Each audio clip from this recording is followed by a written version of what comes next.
Bonjour et bienvenue sur la Web TV de la Chambre des indépendants du patrimoine en compagnie aujourd'hui de son président Benoît Lombard. Benoît, bonjour. Bonjour, président. Vous allez bien? Parfaitement. Alors, ce poste de président?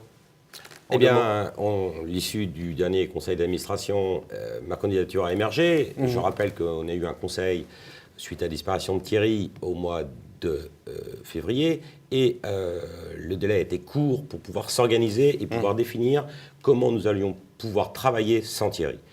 Entre février et avril, nous avons pris, Géraldine et moi-même, les dispositions qui nous ont permis de favoriser l'émergence de ma candidature à l'issue du conseil d'administration. L'unanimité du conseil. Et est-ce que vous allez changer quelque chose? Non, on n'a pas changé la politique que nous souhaitons mettre en place. On poursuit l'action qui avait été initiée par Thierry. Ce qui a changé, bien évidemment, c'est le mode d'organisation. Aujourd'hui, on est en phase de plein exercice, si je puis dire, en ce sens que tout fonctionne parfaitement dans le cadre de ce que nous avons voulu mettre en place entre février et avril. Très bien. Alors, le prochain grand rendez-vous, c'est l'AG du 12 mai. L'AG du 12 mai, je rappelle que la présence est théoriquement obligatoire.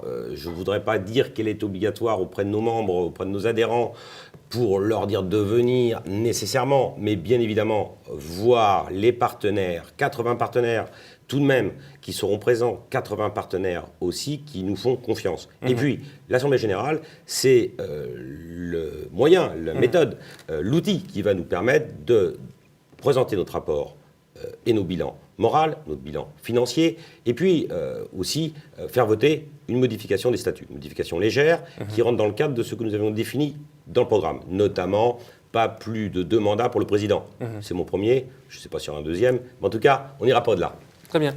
En termes de réglementation, il y a des choses réglementation, sur lesquelles... bien évidemment, ça bouge tout le temps. Alors là, nous sommes, et je m'en occupe particulièrement avec Guy de Panafieux, constamment en éveil. C'est-à-dire qu'il n'y a pas une journée sans que Guy ou moi-même ne soyons en contact avec nos régulateurs, Bercy ou au niveau européen. Donc, MIF 2 a été, après l'accord en trilogue, a été voté en assemblée plénière cette semaine. Dorénavant, on est au niveau 2 de l'application de cette directive. C'est l'ESMA qui coordonne ces travaux. Nous défendons auprès de l'ESMA notre position. Et je rappelle, c'est un élément très important, je veux que tous les adhérents le sachent. Nous avons l'appui de Bercy, de l'AMF et de la CPR. Notre modèle économique est compris par nos régulateurs français. À nous de le défendre au mieux. Et c'est ce à quoi nous nous employons auprès de Bruxelles. Benoît, merci beaucoup pour toutes ces explications et au plaisir de vous retrouver très souvent sur ce même plateau. À bientôt, Bogdan.